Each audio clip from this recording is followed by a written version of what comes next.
Hey my friends, how's it going today? Well, I wasn't sure how to start this video, so I'm just going to get right into it. And sometimes I'll sit and overthink how to make a video or what I want to talk about, and in the end I just don't make it. I realize this is my plant channel, but since my main channel has been censored and I can't upload to it right now, I have to unload my thoughts. So for those who subscribe to this channel mainly for plant information, don't worry, I'll get back to it. I have a lot to talk about with gardening and plants. As far as this situation, this particular subject is more about, the idea that it's self-empowerment. And I led to it by thinking about herbs, and I've made several videos talking about, like, one of my videos on this channel is, a few of my favorite herbs. And I'm always careful in these videos that I make to say, hey, these work for me sometimes, and for a variety of different uses. But there's no one herb that is some miracle cure for everything. And I continue to let people know that even though a plant seems like it may be very useful for you, it doesn't mean that it's going to work for your friends or your neighbors. Now, with that said, I should say that I've even gone through many different phases in my life where sometimes I might need one herb and not another, and you just want to share. When you have something that works, you're like, wow, say kratom, for example. And kratom is a magnificent plant, but it's not for everyone. And along the same lines as herbs, you can just look at life in general.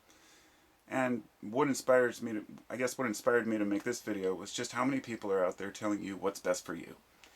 And I think that there is a lot that we can learn from other people.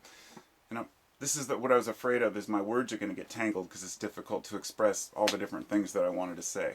First off, being and usually I have some notes, but since, it's all off the top of my head here, I'll do my best. We're always looking to advice. We're always looking for advice, whether we know it or not. Usually it's from people that we admire, and if it's someone that we don't admire, we're very reluctant to take any advice. In other words, if somebody's not living within the standards of what we consider, being a decent human being, let's say a thief or a liar is trying to tell you about morals, and you're like, well, this person may actually have something to teach. In other words, it's the practice what you preach syndrome. If someone is trying to teach someone a lesson, but the person themselves don't follow that lesson, then generally the advice is ignored. That should be rethought, because often the person who has made the most mistakes knows the results of those mistakes, and therefore they're better at sharing, what a person shouldn't do because of their experience of doing it. In other words, a person who was caught drunk driving, telling you, hey, don't drink and drive, or a person who killed someone drunk driving, you'll take that advice and the person is good to give that advice because of the circumstances that they've had. So I don't want to go too far into it. I want to get to the main point, which is that there are a lot of I guess you call them life coaches, or people who think that they can teach other people the best ways to live. Now, I'm not saying that there aren't life coaches out there, or teachers or gurus that aren't effective. I mean, there are people who can actually help each other. And that's the main point.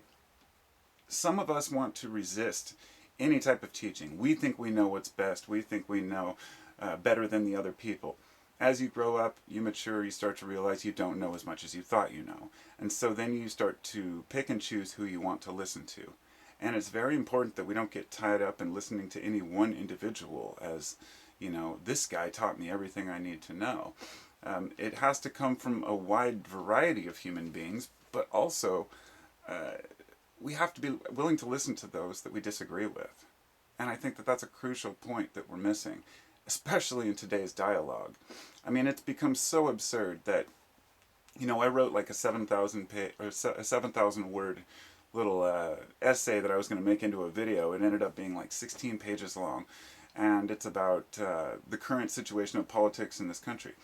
And I never even mentioned Trump by name in the whole paper, but I still decided against reading it. I was like, I just don't want to deal with everyone's opinions being thrown out about politics, because people are so divided just about, well, if you disagree with me on one thing, then you must be one of them.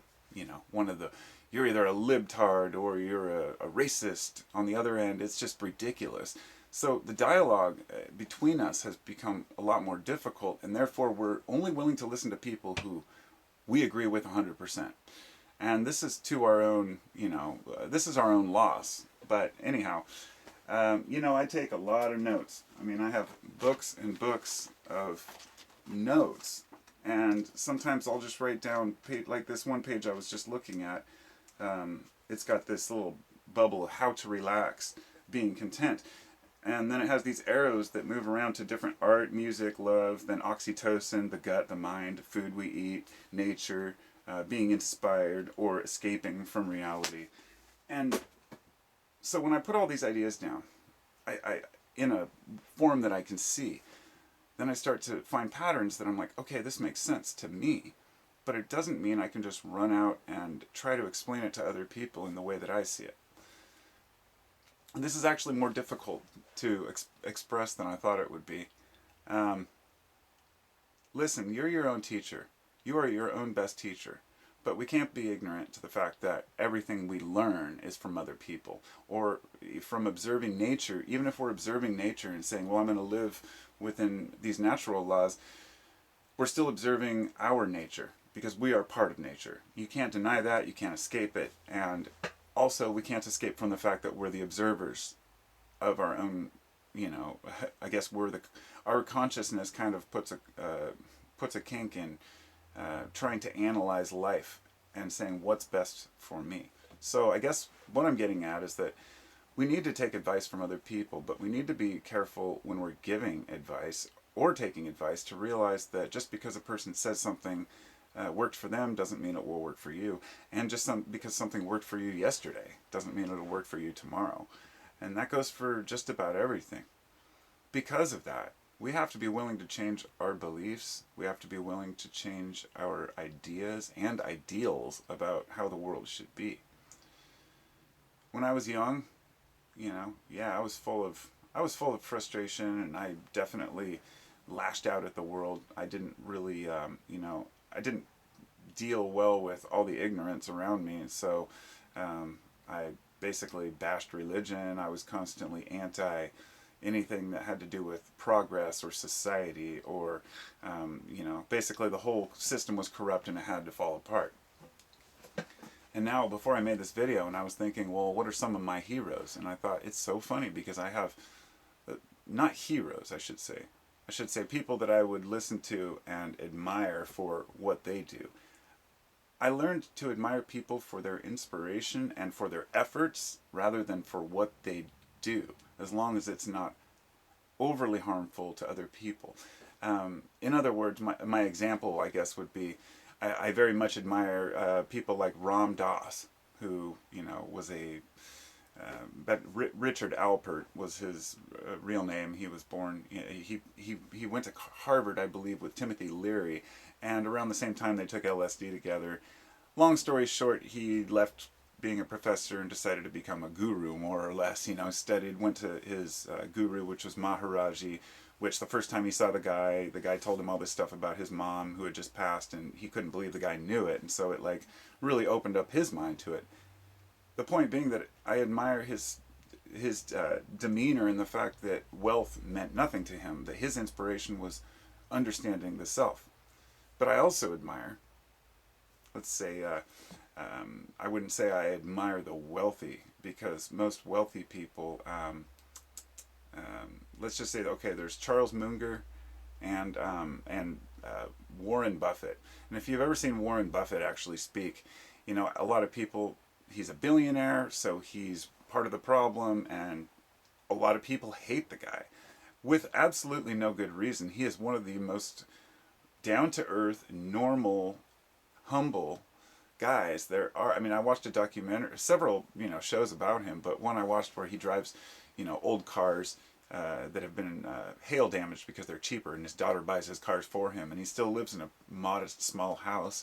He only has one house. Even for being worth $150 billion, he just has one top floor of an office building in Omaha where he runs all his operations out of. Do I agree with everything that he does? Speculation, investments, all these different things. That's not my business, because I don't do money. I don't admire him for the fact that he makes money. What I'm getting at is the fact that his passion, he fulfills his passion and he does what he wants to do. he reads several hours a day, and really he's not about the money. He's donated almost all of it to charity, and in fact didn't even leave his kids any. It's a really interesting story, but all you have to do is listen to the guy talk, and you can tell. And that's the point I really want to convey, is that you really have to be able to read people to understand whether they are worth admiring or not, and for what reasons. But that's going to be unique to each individual. Um, I I even admire Trump for his ability to stand, I mean, the way he can actually, for what he does, in business, the way I don't agree with his methods or his policies.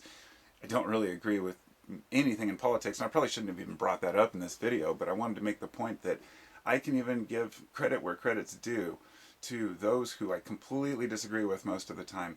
It's something I'm training myself to do in this world, and I have been for the last several years, is to learn to understand not your enemy, but your opponent or the people you disagree with, because this isn't a game that's won. Whether it's political, religious, all the different things that we're divided over, policies and how to live our lives, there are no winners in this game. From the time of, well, go back to some of the early religious persecution, and going overseas and trying to convert people. The idea that one side's actually going to win over the world and that we're going to win on any front is ridiculous. The idea that there would be a country full of liberals or a country full of conservatives, I mean, do people really think that way? And when you think it through, you start to realize that some of the people that we thought were heroes, or some of the people that are outspoken and we thought are standing up for their truth, are really just trying to sell you bullshit. Politicians are kings of this, and it's really sad that we buy into it from any side, that politicians really have our best interests at heart. And it's very rare that, anything really gets accomplished to help the little guy. And a lot of us are out there like saying, who are the heroes? If nobody's going to help us out, then there's only one real hero in our lives, and that has to be ourselves. We have to stop looking to higher powers or authorities for, help and assistance, and the fact that, I guess it's really transparent. It seems so obvious to me, but so many people are ignorant of this. It's like, I've heard people say, well, if we ever had a major disaster, I'd just stay in my house and wait for FEMA to come bail me out. If there was a major catastrophe in this country, a lot of people would actually sit around waiting for the fire department, even if there was no fire department left. People are just so out of touch with survival. And it's a majorly important point, because in the past, we had to survive.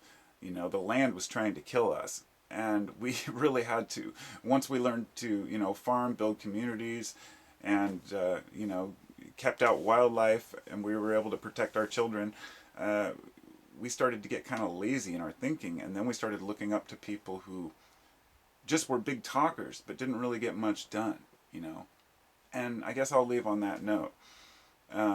There are no right or wrong heroes. The question, I guess, would be, when I said get things done, what do you figure is important? A lot of people admire those who accomplish big jobs, big tasks, whether it's building buildings or corporations or companies, because look at what this person's built. But in the end, you die and it's all gone anyway. What does it matter what you've really built? But there are people who have built amazing temples within their hearts and minds, who have spent their whole lives learning and educating other people. Since that's not visual, those heroes are harder to spot. They're the average person who maybe even lives in a little trailer out in the woods or something, and a person who just has so much wisdom to share. The real heroes are the unspoken heroes.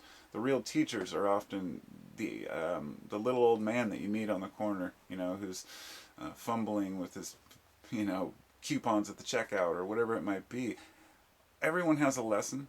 Everyone has something to teach each other.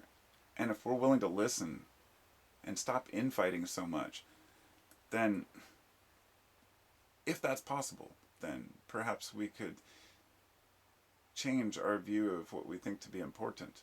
Because it's not about profit. It's not about how many friends or how many likes you have. It's not about whether you're famous. And that seems so obvious, but so many kids want to be famous today. And that was the same when I was a kid. When I was a kid, we all wanted to be rock stars. Today, they all want to be YouTubers. It's it's about finding a truth within yourself. And if the message that you have to convey and share resonates with people, then you will find people to discuss the issues with. I just want to say that. But if you meet a lot of resistance, it may be worth it to rethink your viewpoints, because just because everyone else disagrees doesn't mean everyone else is wrong. Often we're the ones that are wrong. And when we find that out, sometimes it can save us a lot of trouble in the end. So really, it's just about being the best person we can be. I would recommend keeping a journal, analyzing your past, and writing down the things that are important to you. And when you look back on it, you'll be like, okay, well, I've changed that much, or I haven't changed about this. And you'll start to figure out which things endure and stick around. So I guess that's the best I've got. I didn't really convey half the messages that I wanted to in the way I wanted to here, but I hope you got my point, got the gist of it. Realize, I guess I'm saying that heroes are subjective. What works for you may not work for everyone. Be careful what you recommend and what kind of advice you give, especially if it's something you haven't applied. And but be willing to take advice from those who maybe you think have nothing to offer you. Just because a person stands up tall with a suit and tie and talks big and spits a lot of bullshit out of their mouth doesn't mean that they know what's really important. That very same person might go home and cry into their pillow and worry constantly about how they're viewed and how other people think of them. And the truth is, most of the people who are like that are that way. If I spent as much time concerned about how if I spent any time worried about what other people think about me in a negative way, then it would just be pointless. I see no use in it, except if enough people are telling me one thing that maybe I should change my views on something. Doesn't mean I'm always wrong or always right. It just means that when we meet enough resistance, be willing to look at ourselves. Don't be so tied up in what we think and believe that we have to defend every single thing as part of ourselves. Separate yourself, your consciousness, from what's going on in the world. Don't be so tied up in a belief or a thought or an idea or a political affiliation. Say, I know who I am. I don't need tribalism for that bullshit. So, that's all I got for now. Thanks for listening, and talk to y'all soon. Take care.